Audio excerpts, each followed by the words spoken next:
Selamat datang di pengantar tidur. Au.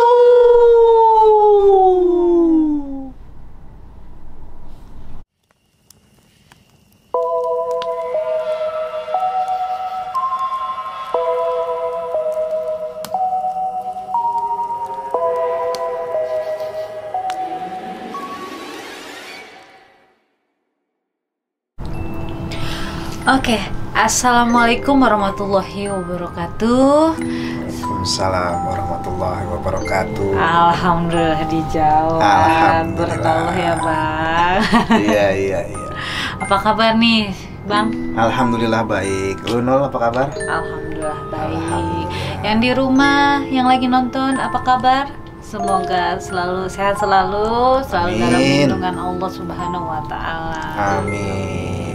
Oke, tanpa berlama-lama lagi, seperti biasa kita nih selalu menyediakan cerita-cerita untuk Pengantar tidur. tidur kalian, gitu ya. Semoga di cerita kita kali ini bisa kalian bisa menikmati cerita pengantar tidur malam kita pada malam hari ini ya bang ya. Betul. Semoga nambah koleksi cerita kalian gitu kan. Bener banget. Oke bang, tanpa berlama-lama lagi Yes. langsung aja bang. Apa nih bang cerita pengantar tidur kita malam hari ini? Pengantar tidur kita malam ini mungkin pernah lu denger di sekolah kesurupan massal. Sering Sering ya. Sering. Dan gua mungkin bisa dibilang adalah penyebabnya. Kok bisa? Iya, jadi ceritanya begini Nol. Ini pas gua masih zaman SMA. Pas gua zaman SMA, pas di awal gua lagi tertariknya sama dunia mistis. Gitu kan. Iya namanya anak-anak umur segitu ya lagi masih mencari jati diri kan. Ada yang suka mistis, kita sampai ngumpul ngobrolin masalah-masalah gitu. Ada yang memang suka ngeband ya dengan pokoknya lagi masih mencari jati diri lah. Yeah. Nah singkat kata, gua saat itu abis sholat duha di musola sekolah gua. Abis sholat duha dan dengan keisengan, awalnya gue nggak ada niat apa-apa nih, nggak ada niat untuk manggil lah atau apapun gitu ya. Cuman kan kalau gue tahu menyan itu berupa serbuk. Iya betul. Iya kan? Biasanya gitu tuh. Berupa serbuk kayak garam lah atau apa bentuknya gitu kan. Nah gue dapet menyan tapi berupa masih bongkahan. Oh gitu. Masih bongkahan, masih padet gitu dia. Nah, abis sholat duha, gue dengan isengnya ngebakar itu menyan. Terus? Awalnya kan gue cuman buat pengen tahu nih wanginya kayak gimana gitu kan. Oke. Gue nggak tidak melakukan apalah jampi mantra atau apa gitu, enggak. Pokoknya gue ambil dari tas gue, terus gue bakar, gitu kan. Wah, awalnya nggak kecium nih, kok nggak ada baunya gitu kan. Gue bakar lagi, mulai terus dan dia kayak meleleh kan, kayak meleleh gitu. Baru tuh kecium, oh wanginya gini ya, gue bilang. Ternyata dan sama wanginya memang nggak jauh beda dengan menyan serbuk itu, memang cuma lebih nyanter. Dan itu tiba-tiba suara guru sama ada murid tuh, emang mereka mau sholat duha juga kan, karena kan musolahnya itu ruangannya cuma kecil terus nggak ada pintu gitu. Nah, kok bau menyan nih, kata yang di luar kan, kok bau menyan. Wah udah tuh gue langsung gue masukin lagi ke plastik, gue tutup kan, gue tutup, masukin plastik, terus masukin ke kain putih, gue masukin lagi ke tas, terus gue ceritanya langsung pura-pura ngambil tahiyat akhir. Bisa langsung gitu. Iya, jadi biar cepet bukan, gue kan udah sholat, posisi sholat, cuman pura-pura biar kalau mereka datang gue dalilnya gue baru selesai sholat, gue nggak tahu. Oh gitu. Jadi gue langsung posisi tahiyat akhir. Begitu mereka masuk, assalamualaikum warahmatullah, assalamualaikum warahmatullah gitu kan. Terus mereka datang, gue pura-pura doa gitu kan. Nanya, udah selesai? Di, kamu nggak nyium bau menyan? Kata guru agama tuh, gue inget banget. Ah, enggak pak. Kamu habis ngapain? Baru selesai sholat duha pak. Gue bilang gitu kan, baru selesai sholat duha pak.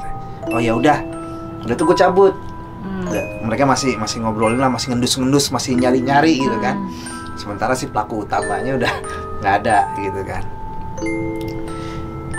Aman tuh jam, kan sholat duha di sekolah gue itu sekalian bareng sama istirahat jam pertama. Itu jam 10. Nah jam 10 aman, masuk ke jam pelajaran berikutnya tuh jam 11. Ternyata dan di depan itu jadi dari musola itu kantin, gue mau ke kantin tuh tadinya, ternyata udah bel, gue nggak sempet jajan. Gue baliklah mau masuk ke kelas. Kebetulan kelas gue itu ada di tangga lantai 2 dan paling pojok. Saat itu gue kelas 2. Nah pas gue mau masuk ke kelas, itu tiba-tiba ada yang ngejerit persis di kelas bawah gua nih. Ruangan bawah gua. Gua kira bawah itu kan kelas. Gua baru ingat itu ternyata itu lab. Lab biologi, laboratorium biologi. Jadi tiba-tiba ada yang ngejerit, mencong gitu kan, suara cewek. Nah gua mau buka pintu, mau masuk, karena kan yang lain masih pada istirahat. Jadi kelas gue masih kosong. Gue mau buka pintu gitu, ada yang ngejerit, gue nggak jadi masuk dong. Gue nggak jadi masuk.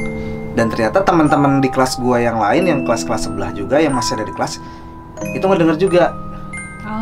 Sampai pada keluar tuh. Dari kelas itu ngejerit. Nggak lama ada yang bawah situ nggak ngejerit.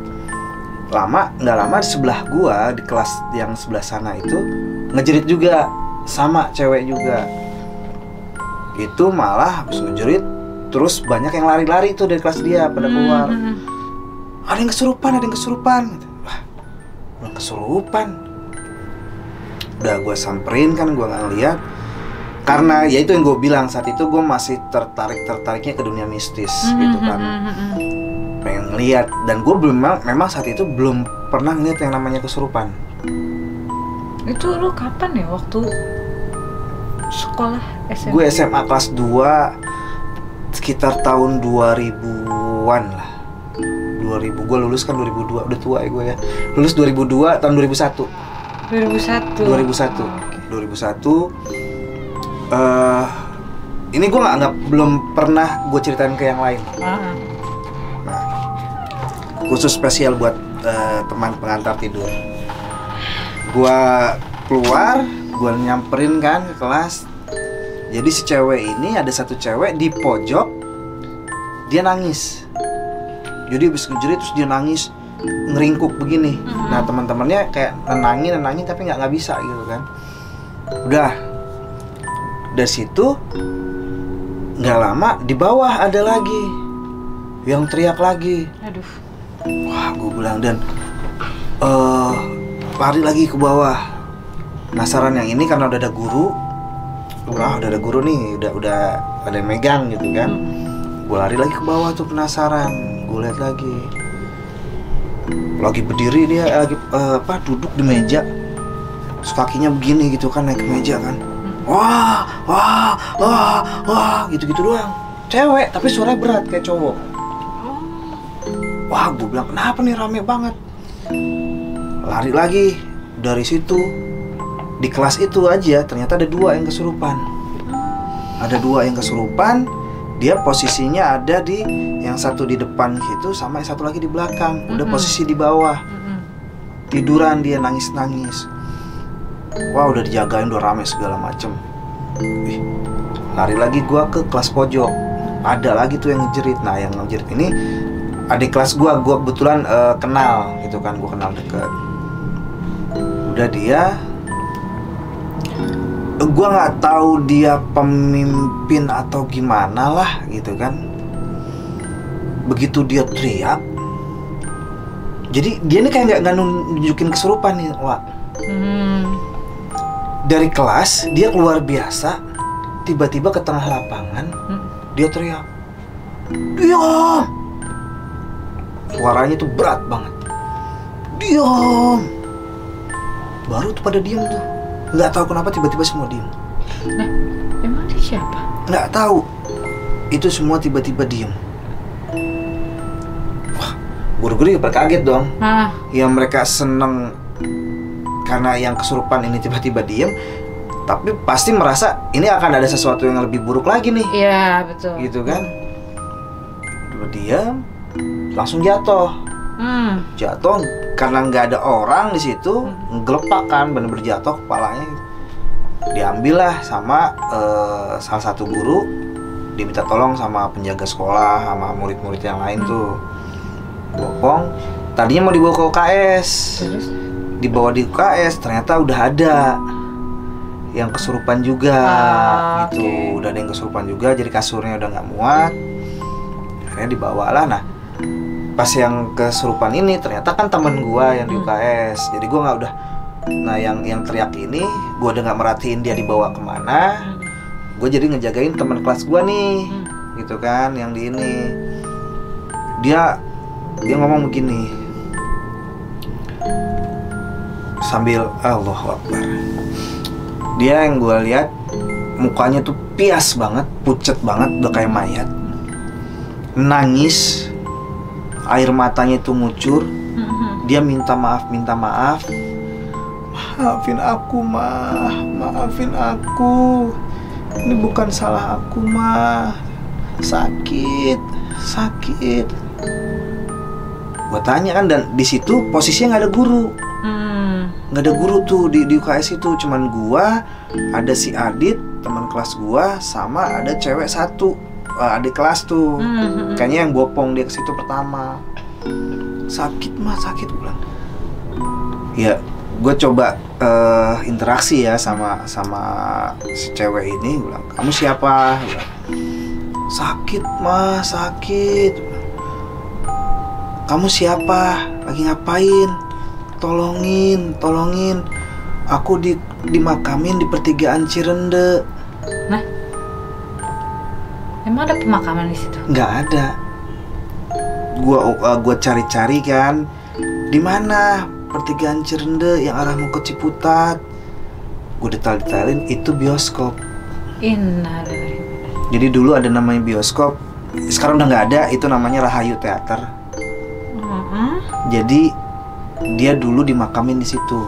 Kayak tunggu, Rahayu Teater itu kayak yang di Senen itu gak sih? Iya, model-model bioskop yang begitu, ya kan, yang ceritanya tuh 17++.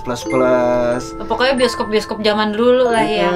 Dulu, kalau dulu kan, kalau udah kesini-sini kan ada 21, ada XX1 dan segala macam kan. Kalau dulu kan disebutnya teater, gitu kan. Di Senen juga ada ya, kayak gitu-gitu. Nah, itu namanya Rahayu Teater. Itu dulu katanya dibilang, saya dimakamin di perempatan Cirende, di dekat pertigaan nih, ada tukang sate. Ya itu memang gue juga nggak tahu ya tuh tahun berapa segala macam ya kan. Dan cuman kalau gue setelah gue kayak integrasi saat itu gitu ya, kayak gue nanyain segala macam, semua dia jawab kecuali kenapa dia matinya. Dia nggak jawab, dia kebanyakan cuma ngerintih, sakit gitu kan. Terus ketika gue tanya kenapa kamu bisa dikubur di situ? Sakit, aku nggak tahu, sakit. Bilangin sama mama aku minta maaf. Cuman gitu terus. Aduh, ini jangan sampai ya kayak gue jadi beban gitu kan, harus nyari segala macam. Karena ya gue memperkirakan, gue kira-kira itu ya di posisinya itu dia dimakamin di bioskop di Rahayu Teater itu. Dari situ baru tuh ada guru gue datang, bawain air doa gitu kan, kita ngedoain segala macem, baru dia tidur tenang. Tidur dari tenang, udah gue bilang itu pokoknya sekolah kondisinya udah nggak kondusif. dia udah tenang gitu, gue langsung mau nengokin ke adik kelas gue ini yang temen gue yang tadi teriak di tengah lapangan kan, karena ini siapa sih yang sampai teriak tapi kok bisa semuanya langsung anteng, langsung diem gitu kan, penasaran gitu. Gue datang, dibawa ternyata dia ke ruang kepala sekolah, dibawa ke ruang kepala sekolah dan gue lihat dia kebodohan, kenakalan zaman anak SMA ya.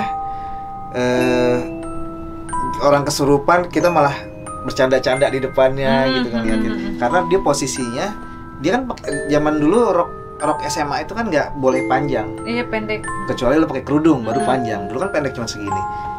Dan dia posisinya duduk ngangkang satu gitu. Oh, gitu kan. Jadi kita yang cowok-cowok di bawah nih, teman-teman gue yang cowok di bawah nih pada ngintipin gitu kan. Sampai ditegur sama guru, lu lagi kayak beginian lu malah ngintipin. Udah akhirnya bubar. Dia minta cerutu lah, minta kopi hitam kayak gitu-gitu kan. Terus sama guru gue dikasih tahu jangan diturutin. Iya. Karena apa? Ngerinya dia nanti ke depannya mintanya yang lebih gitu kan. Enggak ada minta-minta, pokoknya lu keluar dari tubuh anak ini, kasihan. Kalau enggak, ya lu gua usir nih, kata guru gua gitu. Udah dibacain lah doa-doa, bacain ayat kursi segala macam. Tenang tuh, tenang. Dia keluar langsung joprak jatuh kan, diselimutin dulu, dirapihin. Otomatis kita saat itu seneng nggak belajar. Oh iya, pasti dong. Kan? Udah pasti. Kita bersenang-senang di atas penderitaan orang. Akhirnya kita mau pulang. Nah, gua kebetulan bareng sama temen gua Aryo naik mobil. Kita pulang. Gua mau diantar sama teman gua tuh naik mobil. Nah, ketika gua lagi udah posisi mau parkir, udah mau keluar, cewek yang tadi di ruang UKS itu lari kayak ketakutan. Panik. Wah, sambil begini-gini. Gue keluar dong, buka pintu, gue tarik dia masuk. Udah gue tenangin, gue baca doa yang sebisa gue, yang gue dapetin dari guru gue. Udah tuh dia tenang, dia ketakutan. Lu kenapa? Gue bilang, banyak bang yang ngikutin bang, katanya. Serem banget ini. Serem di, ini banyak banget yang ngikutin di. Wah serem, ada yang, dia bilang ada yang mukanya hancur, ada yang nggak ada matanya, segala macam. Wah, Allahu Akbar, udah tutup mata. Gua kan nggak tahu ya cara tutup mata batin atau segala macam, dan saat itu gua nggak tahu kalau dia ternyata emang mata batinnya kebuka. Pokoknya dibilang jelas saat itu dia serem. Ketika gua mau, udah gimana nih, udah kita bawa pulang dulu ke rumah yuk, ke rumahnya dia. Gua bilang anterin, lu masih ingat rumah lu? Yaudah anterin pulang. Si anak cewek yang di ruang kepala sekolah ini, Retno namanya, gue baru ingat. Dia langsung di depan kap mobil, brok, nunjuk. Diem di situ. Kaget dong kita semua kan. Di situ cuma posisinya gua, Aryo, sama si cewek ini. Ya gue lupa namanya malah. Dia di belakang gitu kan. Gue keluar. No, ngapain no? Enggak, saya mau ngomong sama dia. Duduk, dia langsung masuk mobil, duduk. Dianya itu teman lo yang tadi bisa ngeliat itu? Yes. Jadi si Retno ini bilang mau ngomong sama dia. Cuman gue nggak tahu ngomong sama dia itu dia yang si cewek ini atau yang di dalamnya di sini. Dia langsung ngomong gini si Retno itu kan. Dan gue ngerasa ini bukan Retno nih yang ngomong. Oke. Dia si Retno masuk, duduk, tiba-tiba tidur. Belum ngomong apa-apa, tiba-tiba tidur, terus dia bangun lagi. Dia langsung, Assalamualaikum, punten AA. Salim sama kita berdua, sama gue Mario. Tapi giliran ke si cewek itu, kamu keluar. Ini badan cucu saya. Jangan kamu siksa. Pilih kamu keluar, atau saya paksa kamu untuk keluar. Ternyata jadi di badan yang cewek itu, ya sebutlah mawar gitu ya, gue lupa namanya, si mawar itu ada yang ketempelan memang. Nah, yang ada di badannya si Retno itu buat ngelindungin ya, karena itu katanya bilang keturunannya, cucunya. Cuma dia nggak bisa masuk karena udah dimasukin duluan kan. Kamu keluar. Enggak, saya nggak mau. Radionya jadi itu. Iya. Suara gede. Saya suka sama dia. Wow, di tatap-tatapan gue nggak tahu deh secara batiniahnya seperti apa. Yang mungkin terjadi ini sampai si mawarnya ini tiba-tiba batuk darah. Si Retno itu dengan posisi masih begini gitu, dia cuma diem merem, tiba-tiba si mawar ini batuk darah keluar, baru dia pingsan.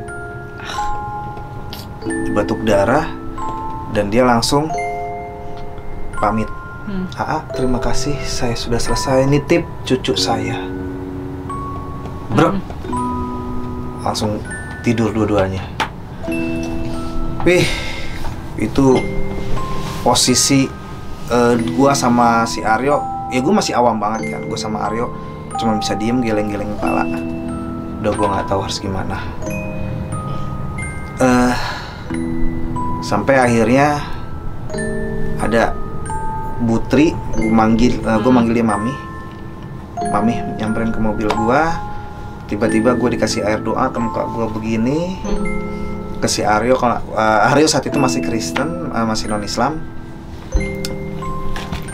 Gua begitu sadar, bangunin si Aryo. Aryo gue bangunin, ketok-ketok, sadar. Dia langsung bangun, udah kalian pulang nih, anterin si Retno, anterin sama dia. Nggak apa-apa kan yuk, bensin aman Mami. Udah. Saat itu udah kita langsung pulang, nganterin mereka berdua, gue sama Aryo. Setelah itu memutuskan untuk berhenti di pinggir jalan atau iya, gue inget di taman gitu, gue cuma lupa daerah mana, memutuskan untuk menenangkan diri, ngerokok, karena pengalaman pertama pribadi gue untuk melihat yang kesurupan dan berinteraksi langsung. Dan besokannya setelah gue tahu, gue dipanggil juga sama Mami. Mami langsung interogasi gue, kamu habis ngapain? Soalnya, dan gue baru inget juga, itu jadi ada satu pohon di situ, pohon belimbing, yang memang konon adalah rumahnya, rumah-rumah penghuni situ. Oh gitu. Itu ditebang buat parkiran motor. Oh. Gitu. Jadi itu ditebang, mereka nggak punya tempat tinggal lagi. Terus gua bakar menyan, narik-narik sampai yang di lab. Jadi ternyata kan ada suara teriak tuh cewek. Iya. Gue baru tahu juga ternyata dulu ada yang bunuh diri di lab itu. Gitu. Jadi dulu tuh sebelum sekolah itu dibangun, itu ada bukan rumah, ada pohon dan dipakai buat gantung diri. Ya. Gitu. Nah, Mami nginterogasi gua, nanya-nanya segala macem. Ya gue ceritain gue bakar menyan gini. Bislah gue diceramahin kan, diomelin. Itulah pengalaman gue pas zaman SMA. Tapi lu ini juga maksudnya termasuk berani juga lu ya? Iya, berani gimana ya? Penasaran sih, lebih ke penasaran aja. Iya, orang penasaran biasanya tahu batasan. Lu kan di luar batas nih jadinya ya kan. Gitu. Tapi ya udah nggak apa-apa lah ya kan. Jadi cerita kan, jadi tahu, bukan hanya sekedar tahu tapi lebih tahu. Kan? Karena pengalaman pribadi gitu kan. Gitu. Baiklah, kita akhiri cerita pengantar tidur kita pada malam hari ini. Jadi buat temen-temennya, makasih yang udah banyak nonton, yang udah ngedengerin cerita kita, ya Bang. Betul. Semoga dari cerita-cerita yang kita sudah pernah ceritakan, sudah pernah kita sampaikan, kalian ambil positif ya, buang negatifnya ya. Ini semua semata-mata hanya untuk jadi pengalaman dan pembelajaran aja. Betul. Ya Bang ya, bahwasanya di dunia ini kita hidup tidak sendirian. Ya, di antara mereka yang ada di sini juga ya Bang ya, gitu ya. Oke. Jangan lupa dulu nih, jangan lupa tombol subscribe, like, komen, and share sebanyak-banyaknya ke teman-teman kalian yang suka banget sama cerita-cerita horor. Oke, Bang. Awas ada yang Yang nemeni tidur. Tidur lo.